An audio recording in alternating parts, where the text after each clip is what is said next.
भारत का e commerce बाजार जिस रफ्तार से बढ़ रहा है उसने खरीदारी का पूरा तरीका बदल दिया। अब मोबाइल पर एक क्लिक कीजिए और सामान सीधे आपके घर के दरवाजे पर पहुंचता है। किराना हो, कपड़े हो, इलेक्ट्रॉनिक्स हो या दवाइयाँ, सब कुछ ऑनलाइन अवेलेबल है। लेकिन इस चमकदार डिजिटल क्रांति के पीछे एक बड़ी चिंता भी तेजी से उभर रही है। देश भर के लाखों किराना स्टोर्स और लोकल दुकानदार इस बदलाव के बीच खुद को असुरक्षित महसूस कर रहे हैं। व्यापारियों के बड़े संगठन federation of all India traders ने सरकार को साफ चेतावनी दी है। फेडरेशन ने यूनियन मिनिस्टर पीयूष गोयल को एक पत्र लिखा और कहा कि अगर जल्द एक मजबूत और साफ ई कॉमर्स पॉलिसी नहीं लाई गई तो करोड़ों छोटे व्यापारियों का भविष्य खतरे में पड़ सकता है। अगर आंकड़ों की बात करें तो भारत का ई कॉमर्स बाजार 2025 तक करीब 90 अरब डॉलर तक पहुंच चुका था और अनुमान यह है कि 2030 तक ये 250 अरब डॉलर तक पहुंच सकता है। यानी आने वाले वर्षों में, आने वाले सालों में ऑनलाइन कारोबार कई गुना बढ़ने वाला है। इस तेजी की सबसे बड़ी वजह है नई पीढ़ी यानी न्यू जनरेशन, जो डिजिटल प्लेटफॉर्म पर ज्यादा भरोसा करती है और तेजी से ऑनलाइन शॉपिंग की ओर बढ़ रही है। अब रिपोर्ट्स की माने तो 2030 तक करीब 22 करोड़ नए ग्राहक ऑनलाइन खरीदारी से जुड़ सकते हैं। कुल ऑनलाइन खर्च में इनकी हिस्सेदारी लगभग 45% हो सकती है। खास बात यह है कि अब सिर्फ बड़े शहर नहीं बल्कि छोटे शहर और कस्बे भी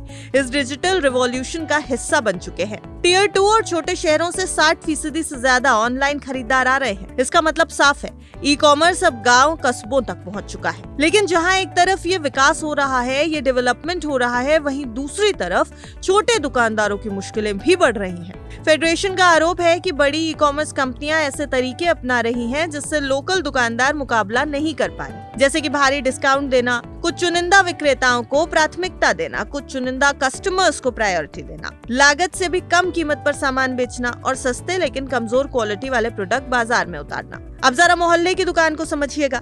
एक छोटा दुकानदार किराया देता है, बिजली का बिल भरता है, कर्मचारियों को वेतन देता है, ग्राहकों को उधार भी देता है और उनकी जरूरतों को समझकर तुरंत सेवा भी देता है। लेकिन जब ग्राहक सिर्फ सस्ते दाम और भारी छूट के कारण ऑनलाइन खरीदारी करने लगते हैं तो ऐसे दुकानदारों के लिए टिके रहना बेहद मुश्किल हो जाता है। All India consumer product distributors federation के मुताबिक पिछले कुछ सालों में लाखों किराना स्टोर्स बंद हो चुके हैं। मेट्रो शहरों में लगभग 45% और टियर 1 शहरों में लगभग 30% दुकानों पर असर पड़ा है। ये सिर्फ व्यापार का नुकसान नहीं है बल्कि रोजगार पर भी सीधा असर डालता है, क्योंकि देश का बड़ा हिस्सा आज भी छोटे व्यापार पर निर्भर है। अब यही वजह है कि व्यापारी संगठन सरकार से मांग कर रहे हैं कि ई कॉमर्स कंपनियों के लिए सख्त और पारदर्शी नियम बनाए जाएं।